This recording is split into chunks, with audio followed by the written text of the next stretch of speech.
Don't have any streets here, so we're just going to the property line. It just keeps it a little bit simpler that way.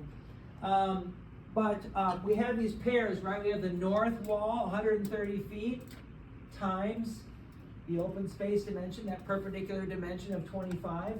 And then we just keep going on down the way. We have the east wall right at 20 feet. And then what about that? Let's take a peek at the south wall and the west wall. Open space dimension for the south wall is 40. Open space dimension for the west wall is 15. And if you look at what I plugged into the equation down there, I didn't use 40 or 15. You can kind of follow the colors. I used 30 and 0. What's that about? By the way, who here did not pick up one of these when you walked in? Raise your hand. Who has one? Raise your hand. Maggie has one. You have one? Okay, perfect. Why for the south and for the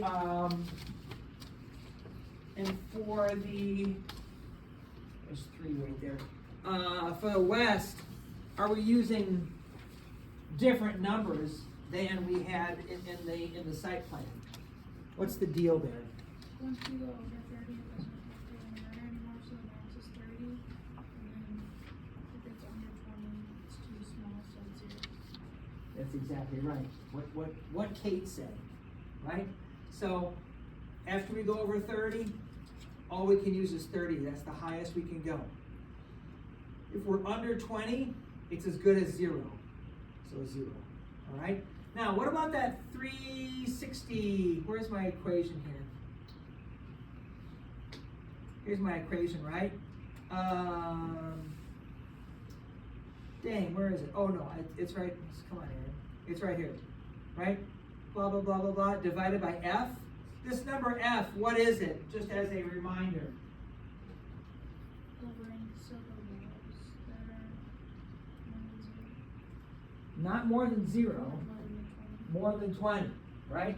So if that open space dimension is more than 20, we count toward f, we count the length of that wall. So if I wanted to make an addition here, wow, this is a giant mess. If I wanted to make an addition here,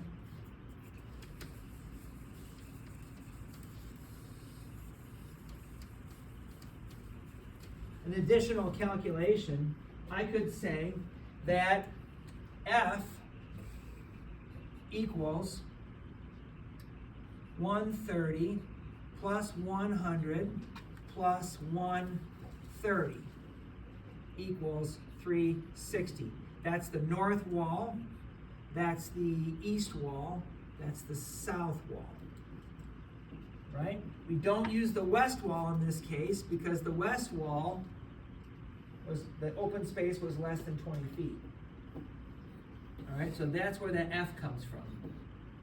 So you do some math, right? And you get your big W, and then you have F and P. P is just the full perimeter, big W, and you come to this 0.451 number. All right, which you all in the group that did this, which you all did it. You all figured that out. All right. Now, there are 2 more problems. All right. There are 3 problems actually. We want to know now. There are 2 problems and then 1 piece of comparison here. This will not take you a long time because you have all of the numbers you need here to work this equation. So I'm only going to give you like maybe 10 minutes, okay, or less. I want to know what's the maximum total permitted area for the whole building. I want to know what's the maximum total permitted area for any single floor of the building. And then I want you to compare and contrast the permitted areas versus the allowed areas. I didn't say that real well. I want you to compare and contrast the permitted areas or allowed areas compared to your proposed areas. The area that this building wants to be, the 100 times 130 times 2 floors. Okay? That's the nut to crack. So 1, 2, 3 is the nut we're going to crack right now. So I want you guys to work on that. Justin, why don't you come up with the gals here, and why don't we make the 3 of you a group, okay? And just run through it. One of the things you're going to need to know, you're going to need to dig into that table 5062. So one of the things you need to know is I've got some more givens here, right? Occupancy is E, it's a school. Construction type is 3A. Number of stories is 2, and it's fully sprinkled. So with that information and the I sub F from the previous page, you should be able to get to this in kind of in no time. Okay, off you go. I'll give you maybe like 8 minutes. That's actually quite a bit of time. And I'll come back. Anybody have an initial question on what to do here? All right. I think it'd be great if you guys would engage each other, work together, ask questions, figure it out, and I'll come back and we'll see what happens.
Usamos la fórmula que era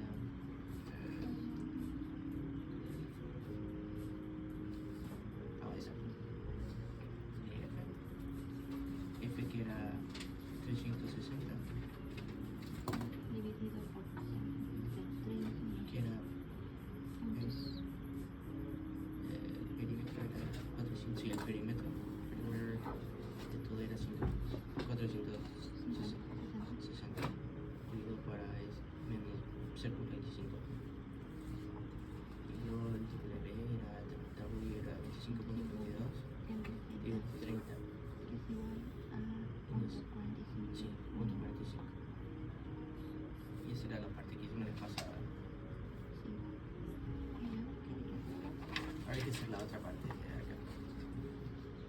Que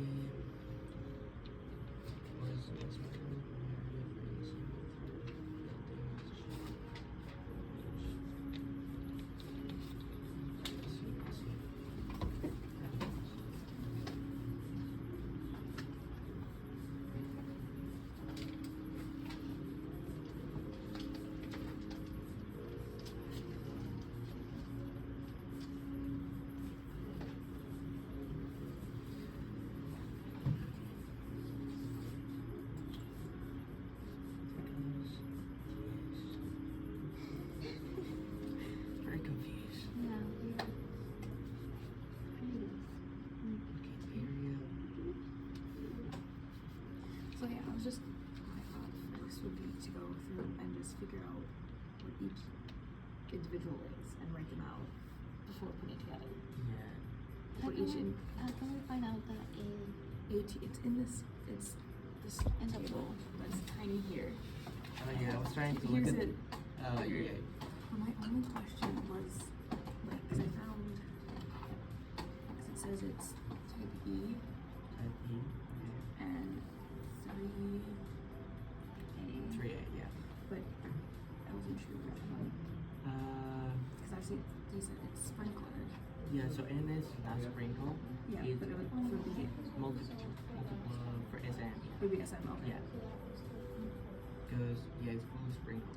But there's also S1. This one means only one star is sprinkled. Is that what it means? Yeah. That's what he said the last. definition is over here in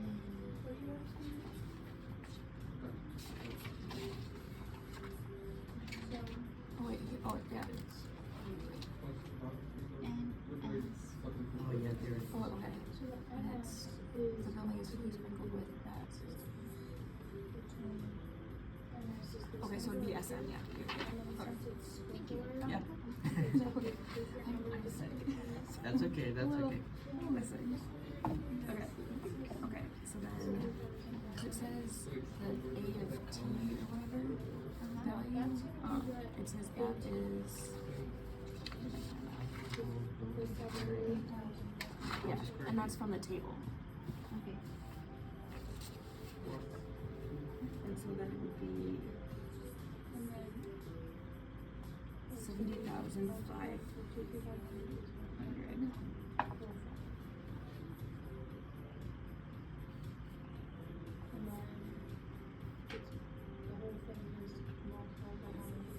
Is it 75,000?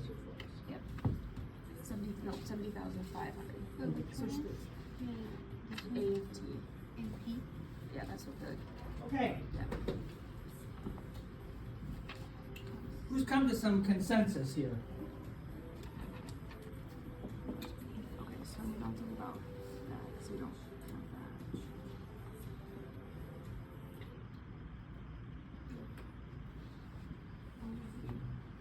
that. We got three numbers we need.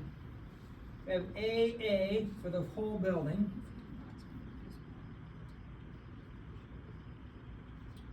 We have AA for one floor.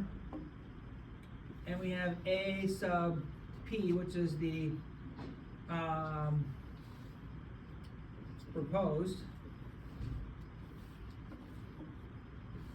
proposed whole.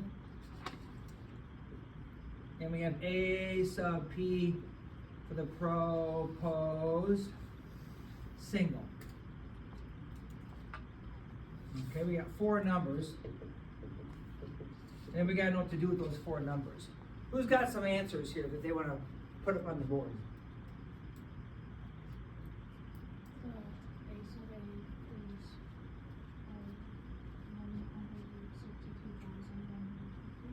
For the whole floor, or for the whole building rather? So Kate's group has 162, what is it? 150 square feet. I think that's gonna end up being a pretty good number. Who's got some other numbers here we can throw up?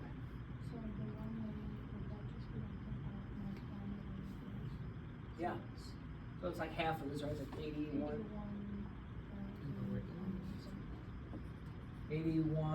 075, okay? How about the proposed area? If you don't, we can do that together pretty quickly.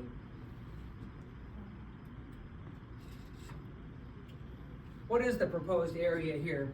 How do we figure it? Somebody just say that out loud. Someone from this group. How would we figure the proposed area of this building? How big are we wanting this building to be? What's the math problem?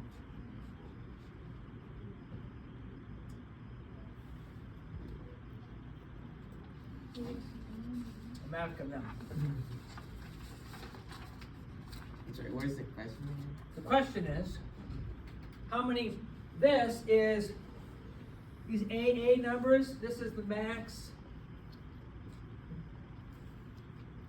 allowed by code, isn't it? Right?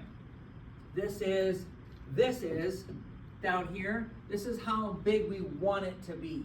This is how big we're proposing it to be based on, and how big is based on this floor plan and the idea that you know it's 2 stories. Okay, we're making the assumption that both floors are the same. Okay? What do you think? 26,000. 26,000. Tell us how you got there. 130 times 100 times 2. Yep, 130 in one direction times 100 in the other direction times 2 floors equals 26,000. And if we can do a little quick math, proposed on a single floor, just 13,000, right? If it's half this, if this is times 2 floors, times 1 floor would be 13,000, wouldn't it?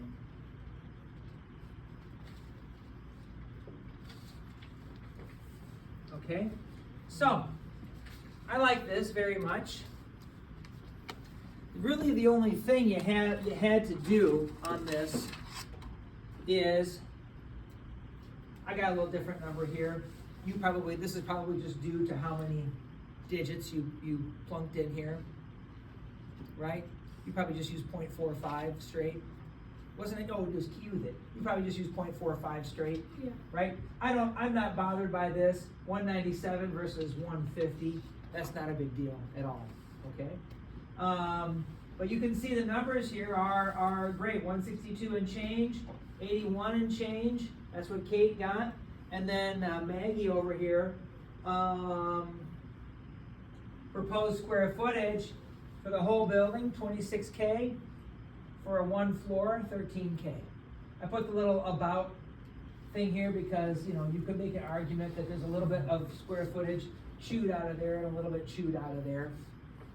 So, etc. But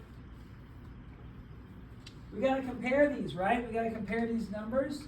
Look, I've color coded this for you. The orange is for the whole building. The blue is for just 1 floor.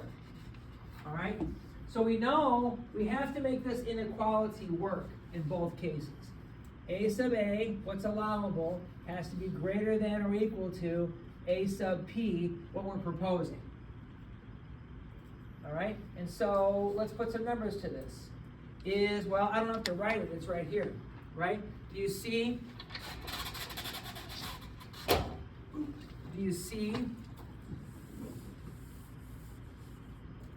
that this is let me not use orange because I'm already using orange as a color. Let me use black. Do you see that what's happening here? Here, this is A sub A over on this side greater than A sub P over on this side, right? This is for the total building. This is for 1 floor. All right? And as long as what's allowed is more than what we're proposing, we're good. What would happen if this ended up not being true? What would happen if what we're proposing was more than what was allowed? What would we do? Just throw in the towel and cry? You might do that first. I probably would. But after you got done crying, what would you do? Then the clients or building code people would say you have to make some changes. That's exactly right. But you're exactly right. what kind of changes would you propose? Construction type or square footage reduction? You could reduce square footage. That's two of the three things you could do. What's the third thing you could do? Someone whose name is not Josiah.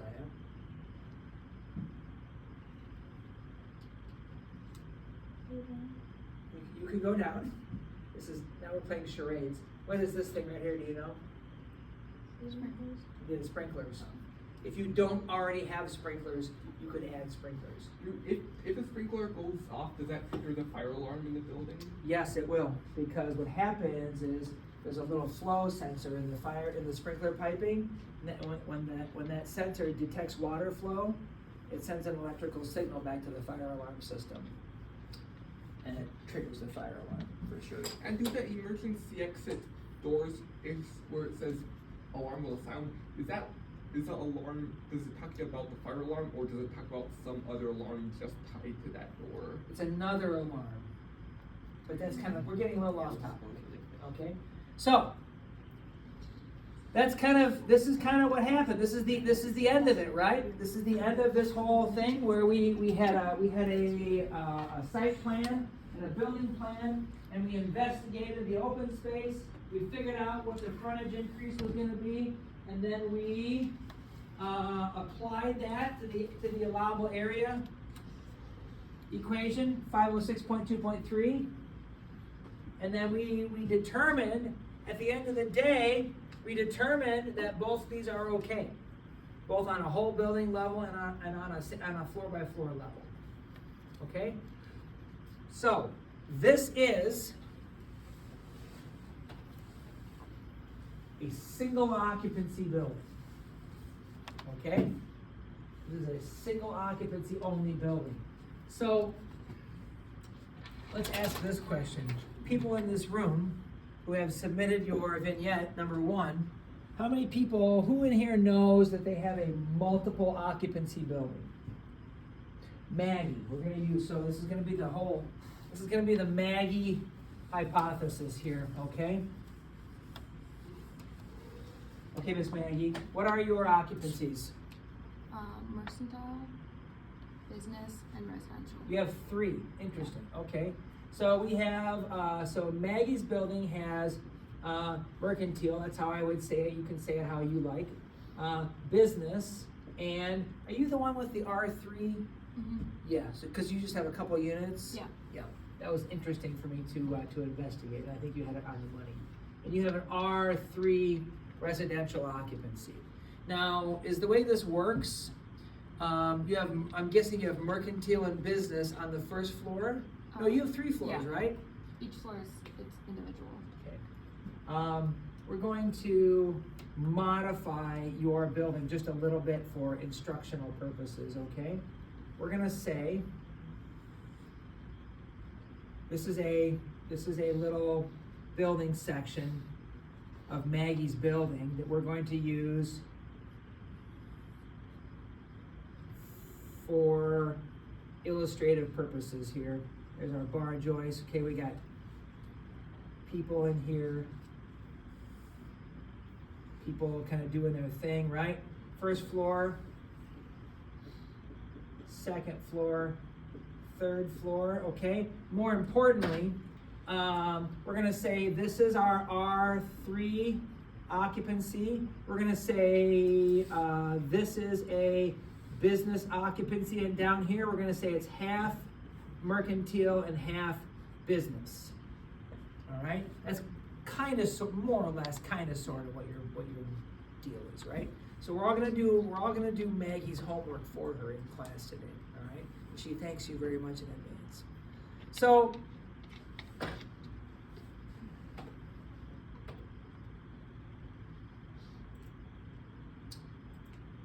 when we have buildings that are multiple occupancies. Uh-oh. Justin, you're welcome to stay there. You can also go back if you like. Just whatever makes you feel good. When we have a building with multiple occupancies, whether those occupancies are side by side on the same level, or top over bottom on 2 different levels, or a combination of both, okay? we have to, now all of a sudden we have to ask ourselves, this building, how do we determine the allowable height and area of this building? So- Because, one second, I'll get your question in just a second. Because a big part of determining allowable height and area was going into those tables, right? 5043, 5044 for height, and 5062 for area, and pulling those numbers out of those tables.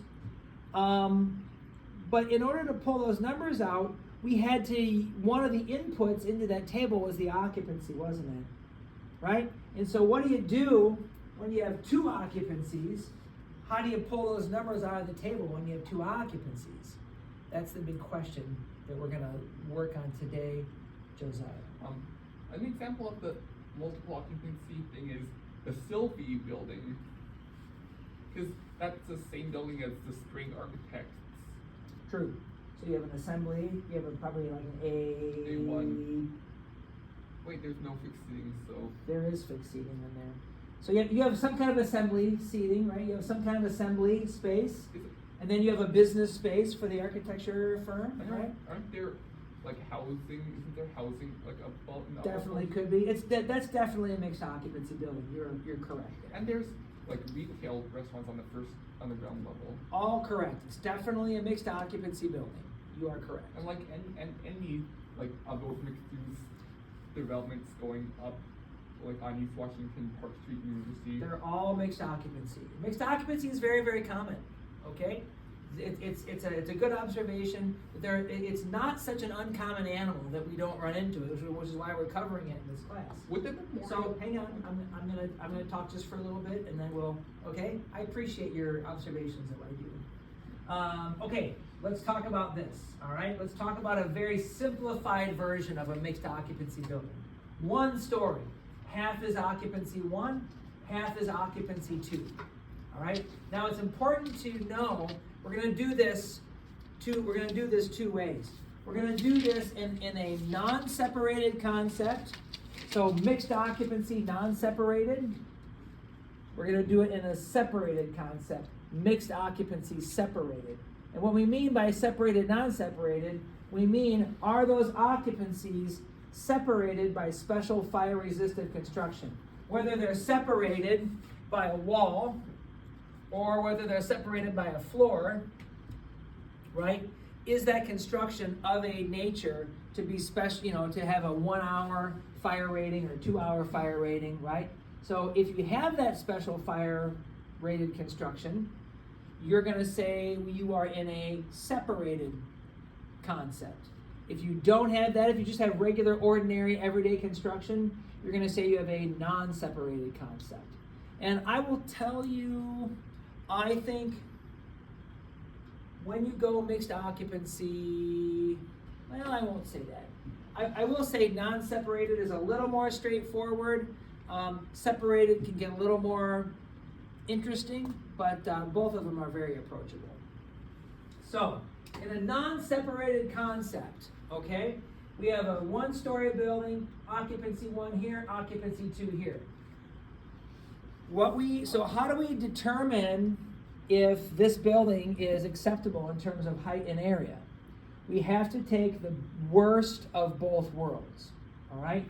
We have to pretend that this building is all occupancy 1, right? So we have to go through our height calculations and our height lookups in those tables and our area calculations as if this building was all the first occupancy, using the numbers out of the table from the first occupancy. And ask ourselves, if this building were that occupancy, would this building be acceptable height and area wise? If the answer is yes, if the answer is no, we're kind of dead in the water. We have to revise. But if the answer is yes, we go over here and we say, what if we pretended this building was 100% occupancy 2, and we used all of the numbers out of those tables with occupancy 2 input? would it be acceptable to the height tables? Would it be acceptable to the area calculations if we just use occupancy too? The answer is yes. We come back here and we say this building can exist in an unseparated state with no special, nothing required in between those two occupancies. Okay, so essentially, you non-separated mixed is very much like single occupancy, except you're doing those single occupancy calculations and table lookups for every occupancy in the building. Okay, so for example, let's take a look at Maggie's here. If you are having a non-separated concept in here, right? What I would tell you is you're going to let's draw some. Well, this is even from before. Yep, let's draw this.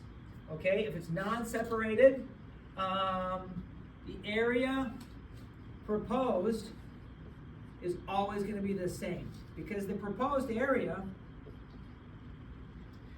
it is what it is, isn't it? The proposed area is just the area of this whole building, including both occupancies, okay? But what we want to try to figure out is, we want to have, what is the allowable area if we use business numbers out of the table? What is the allowable area if we use mercantile numbers out of the table? What's the allowable area if we use residential numbers out of the table? And it always has to be, right?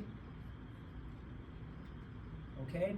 And these numbers, these are whole building numbers, right? So in Maggie's case over here, remember the S of A, or S sub A rather, right? The S sub A number is going to be 3. We're going to use this equation, the A sub A equation. This is not the right.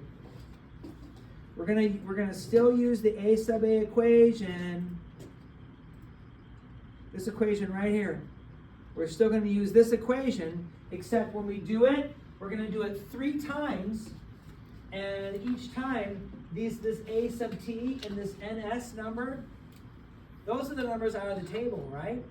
And so every time we do it, we got to use the numbers from the table. We got to do a table lookup for business. Then we got to do it again and use the table lookup for mercantile. Then we got to do it again and use the table lookup for residential, right? The things that don't change in this equation, luckily the I sub F doesn't change because that's not contingent on the occupancy, okay? And the S of A doesn't change because we're always doing, because remember, we're pretending the whole building is one occupancy when we do these evaluations. So in this case, over there, S of A is always going to be 3. Your I sub F, that's just a matter of site planning, right? That's always going to be the same also. So another way to think about this, all right, is if you go and you look up the A sub T. Oops, wrong direction. Look up the A sub T term for R3. Look up the A sub T for M. Look up the A sub T for B. Once you have those 3 numbers, if you take the smallest number, in other words, the most restrictive number, the number that's going to give you the smallest value for A sub A, all right, and you work that equation, that's the one you have to satisfy, isn't it? You have to find out which one of these conditions, the business condition, the MERT condition, or the residential condition, is going to give you the smallest allowable area. So in reality, do you have to do 3 calculations? You kind of don't. You have to do 1 calculation using the numbers out of the table that are the smallest, i.e. the least restrictive. Okay? And if you can get that to work, you know your whole building is okay to go mixed occupancy unseparated. Okay, makes sense? Maybe? And you see the lowest number, is that like, out here it says like the max sprinkler is the lowest number? Nope, the lowest number for A sub t. Okay, and so the lowest number for A sub t would be, just the number you pick out of that table. Is this 5? Yep. The lowest number. Let's just do one. Let's just assign. Let's say this is sprinklered, and let's say this is type 3A construction, just for kicks. Okay. So if I look, is this all on one side? No, it's not. Good. If I look, let's just do this example quickly. If I look here and I say I'm looking at type 3A construction all the way down here, okay? And over here, type 3A construction all the way down. You'll excuse those little glitches there, right? And if I'm looking at the business number, sprinkled multiple floors, my business number is 85.5. That's my A sub t, isn't it? All right. My mercantile number is mercantile, sprinklered multiple floors. My mercantile number is 55.5. And my residential number, my R3 number, well, that's interesting, isn't it? The R3 number is unlimited, which I don't quite know why that is, but I digress. It's certainly not the lowest, is it? Right? What's the lowest out of those three? It's the mercantile number, isn't it, right? 55.5. So I would say, after doing that investigation, I would do an allowable area calculation using the mercantile numbers. There's your A sub t, 55.5. There's your NS number, 18.5. All right? Because that's the most restrictive, isn't it? That's the one that allows the least amount of square footage. Right? And if you can get that to work, your whole mixed occupancy building is good to go unseparated. So if that works, then for the vignette, where we only have to show that one, the calculation for that one type. On the vignette, I would like to see at least that you're saying, hey, A sub t for business is this, A sub t for merc is this, A sub t for R3 is this, and therefore I'm going to use the mercantile numbers Okay. because that's the most, you have to spell that out. Okay, but Mhm. don't have to go through the whole thing with all of them. Then. You really don't have to. Okay. Yeah, you really don't have to. But you have to explain that you understand you're doing that one calculation because that is the most restrictive scenario. Oh. Mhm. Okay, so, and this will be large, and this will be the same for height. It'll be the same for height too. Beep, beep, beep, beep, beep, beep. Right? So if we have height, we're going to look for, now look, this is interesting, right? Look, business and mercantile are in the same here, and then your R's are down here. Sprinklered, 3A, gives you 85 feet here. Up here, look, gives you the same. It's the same, 85 and 85. So it doesn't really matter what it is. The 85 and 85 are kind of the same. So as long as you can stay under 85 feet, you're good to go. Okay? Some of these might be different. Like what if you had 85 and 65, right? If you had this, or what if you had a high hazard, right? You had 85 and a 65 here, right? And you'd have to make sure everything stayed under 65 because that's the most restrictive in terms of height. Number of stories is the same thing. Find the one that allows you the least number of stories and check your proposed against that. Okay? Okay? Yes? Let's do this. Don't leave the room. Let's just take, we're going to switch gears here, and I want to give your brain just a chance to shake your brain out just a little bit. I want to take just like a 90-second break, okay? Because we're going to switch gears from non-separated to separated, and it's a different ball game. So just finish up tidying up your notes. Just take a 90-second break, and then when we come back together, we are going to go back into this, except we're going to talk about this slide right here. Okay? So 90 seconds. I encourage you to sort of stand up and stretch, or at least roll your shoulders, roll your neck, tense up your muscles, and let them go.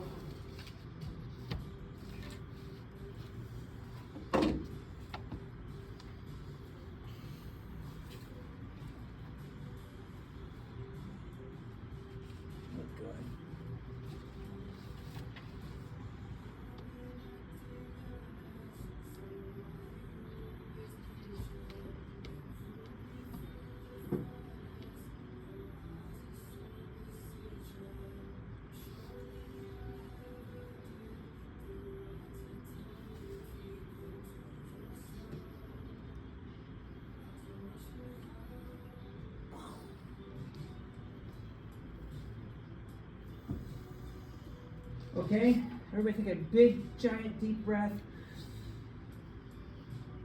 Hold it. Let it out. Okay? None of you like to do any of that kinesthetic stuff, but I'm telling you it works. It helps you feel good, makes your brain ready to tackle more information. Okay, now we are going to talk about the same building, but in a different context. All right, I got no pretty pictures for this, just some words here. All right, the context here is that now we are no longer in an unseparated condition for our mixed use. We are now in a separated condition for a mixed use, which means we have over in our little building diagram here, we have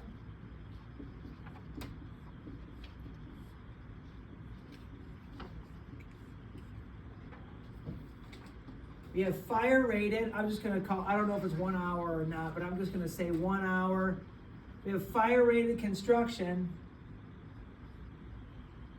1 hour rated construction.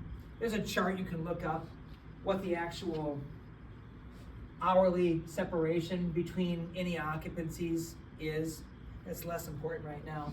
But if we know we have a building that we want to be separated between occupancies, right? We want this building to have like an hourly rating in terms of keeping the occupancies apart. That's a separated mixed occupancy, separated mixed. So whereas in the last example, when we had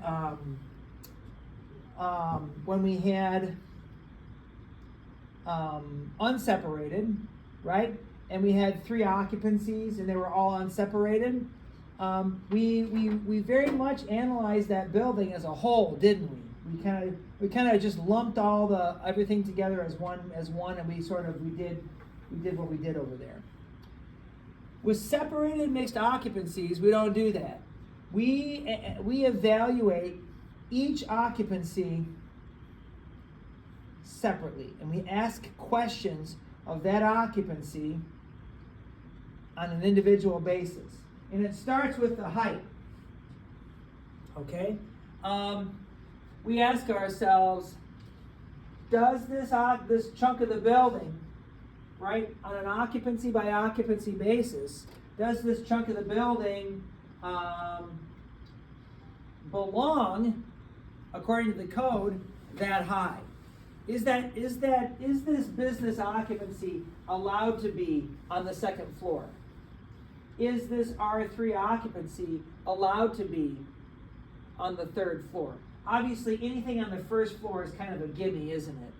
Right? Because it's on the 1st floor. You really have to start asking questions about things that are on the 2nd floor and 3rd floor. For example, let's take this business case right here, all right? So anything on the first floor is gonna be a yes, because all buildings are allowed to be at least one story, right? So is this height-wise, we're just talking about height right now, okay? Height-wise, is this mercantile okay? Yes, because it's on the first floor. Is the business on the first floor okay? Yes, because it's on the first floor. All right, now let's go back and let's investigate the business on the second floor and the R3 on the third floor. Let's go back to our charts.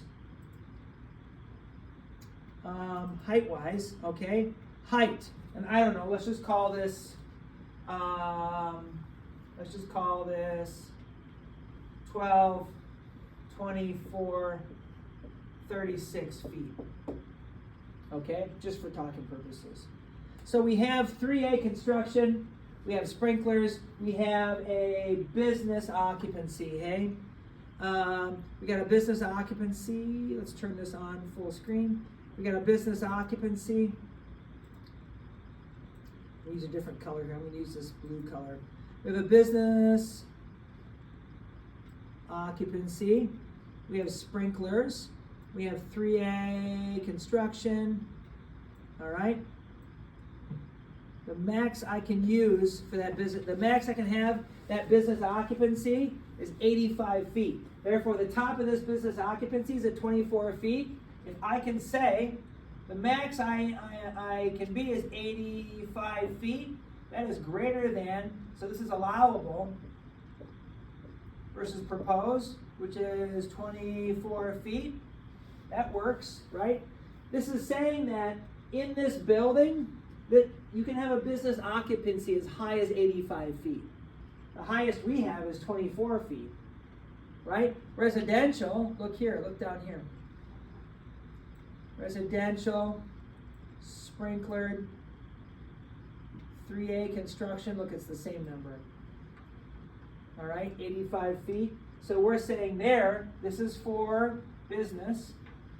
For residential, we're allowed to have residential occupancies as high as 85 feet in the air. Our highest is 36. Therefore, okay, up here, okay.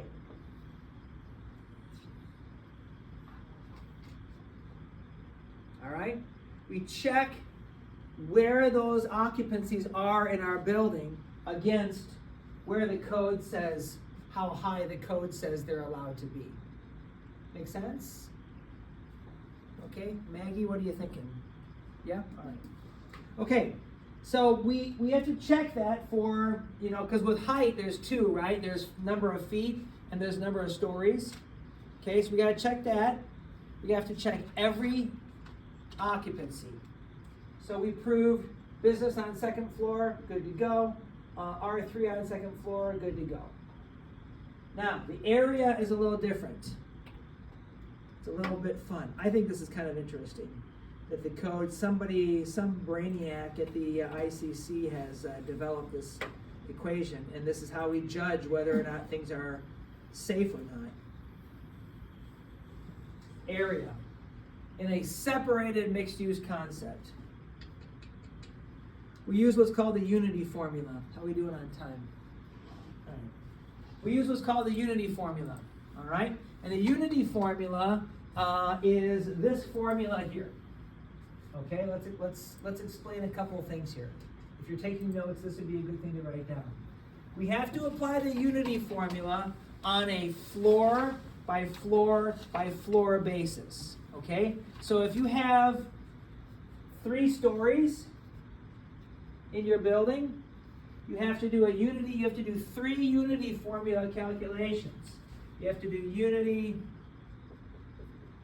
for first, unity for second, and unity for third. Ugh.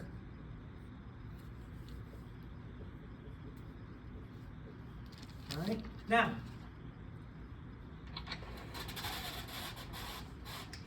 this unity formula, let's tackle, let's do in our example, let's do the first floor and the second floor, okay? So on the first floor,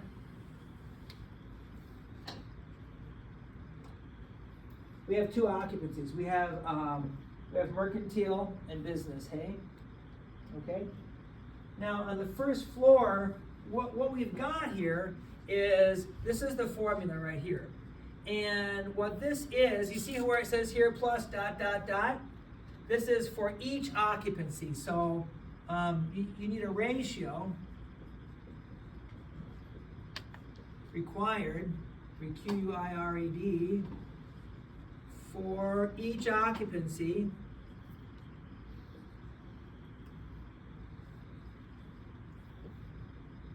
occurring on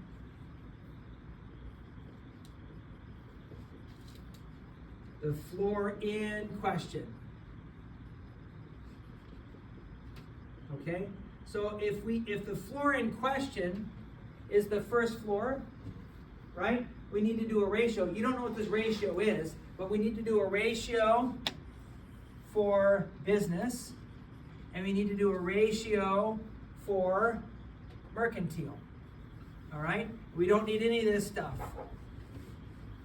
Okay? But you know, maybe you have a building with a giant building with 5 different, you know, Josiah was just listing off all of the occupancies on the Spark building, right? Not the Spark building, the one next to it. Why, did you help design that building? I did not. Anyway, so my point is there could be any number of these ratios that we have to add up. In our example on the first floor, we're going to do a ratio for business and a ratio for mercantile. Now, what is this ratio business? The small a's represent the actual floor area, right? So the actual area of that occupancy on that floor only. Okay, so first floor here, we're talking about small a of business over something plus small a of mercantile over something. It's going to be large A. You can see it's going to be large A of business and large A of mercantile, right? Now the large A's below, this is the maximum allowable area as calculated by our old friend. That looks familiar, doesn't it? Right? What's missing? What's missing from this equation that we've seen in other instances of this equation? Yeah, the number of stories. Why? Because we're only investigating on a single story basis, aren't we? Right? But here, right, like here, what's happening here is, in our case, we need to have an A, we need to have an AA for business, we need to have an AA for mercantile, okay? And thus, we have to do this equation twice. And the first time, we have to use the business numbers out of the table for A sub t and NS. And the second time, we have to use the mercantile numbers out of the table. Okay? So this is the allowable area of that one floor using business numbers. This is the allowable area of that same floor using mercantile numbers. All right? So there's a ratio of the business, of the proposed business to the allowable for business, the proposed mercantile for the allowable for mercantile. All right? And what the big payoff is here is we add all these up, right? We do these little division problems and then we add them up, and this has to come out to be less than or equal to 1.0. All right? If you get that to work, your floor is good to go. If it's greater than 1, no go. Now, in order to get the building to work, right, we have to get the unity formula to work for the first floor condition, for the second floor condition, and for the third floor condition. We have to get all three unity formulas to work, or the unity formulas for every floor to work. If just one of them gets screwed up, the building doesn't work. Okay? That's the idea. Who'd like to ask a question about this unity formula business? Would you do it if the other floors only have one occupancy? Oh yeah, thank you for that. Keep your question in mind. I'm going to answer her question first, and then I'll get to you. Okay? Keep it in mind. Yeah, thank you, Maggie. That's the thing I wanted to say here. Once you start down the path of your building being a separated mixed use, you have to apply the unity formula for every floor, no matter what. So, for example, unity formula for the second floor, we just have to say the area of business. This is the area of business on the first, right? Area of mercantile on the first. Area of business for the second over the area, the allowable area for business based on this formula, right? Which in this case, these two numbers would just be the same, okay? But because we only have one ratio or one occupancy, we just have one term in our ratios, right? Because there's just one occupancy, so we say whatever that is, we say is that less than or equal to 1.0?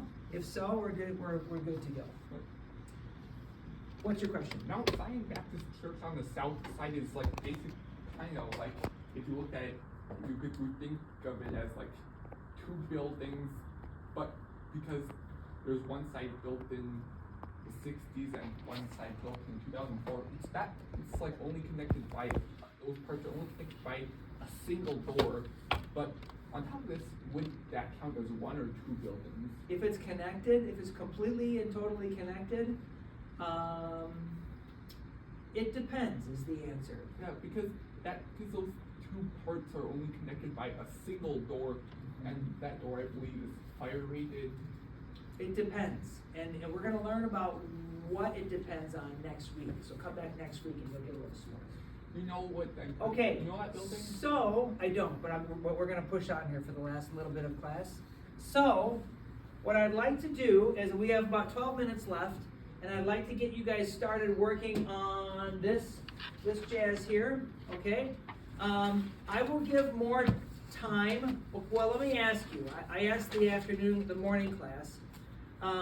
Would you like to come back on Tuesday and just work on this individually and come back with this done and have more individual time to work on vignette? Because next Tuesday is vignette work day. So would you like to have more in-class time, which means you need to do this out of class?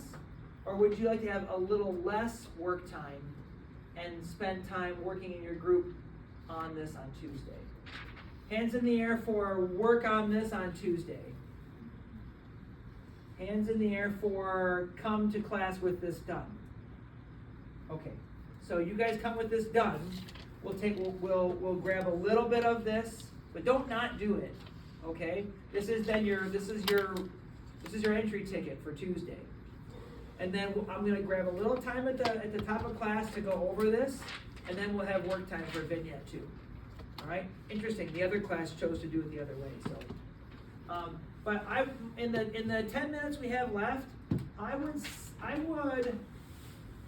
encourage you in your groups to start looking at this height and area non-separated. The non-separated is a little easier to tackle. So try that. Now, one other last thing I want to tell you. In all of these equations, whether it's separated or unseparated, for the area, we always have this area frontage increase term in our equation. In my examples here, I just said that there's no opportunity for frontage increase, and therefore, what we're saying is I sub F equals 0. Okay? Now keep in mind, that is not always the case for mixed occupancy. I'm just telling you that, I'm making that part of this little practice problem because it'll make it a little faster and a little easier for you to get to the actual bit of part of mixed occupancy. So just understand for these practice problems, I sub F equals 0, but in reality, with mixed occupancy, you always are gonna have the opportunity for I sub F as well. I'm just trying to keep our time concentrated on the new concepts. Okay? So let's make the last 9 minutes of today count. Let's do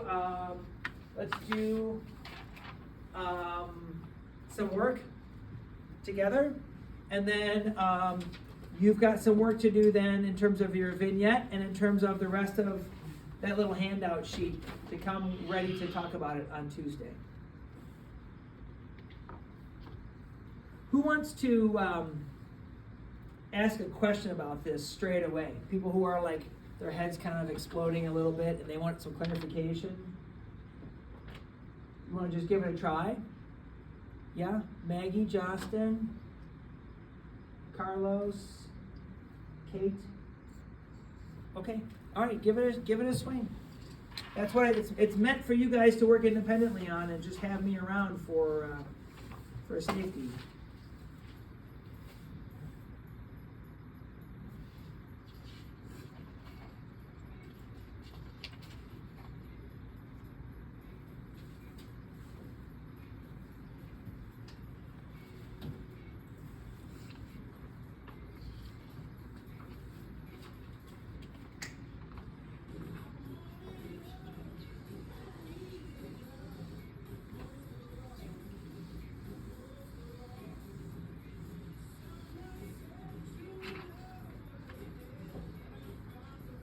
Does anyone want any of this on the board? Anything on the board, or can I erase?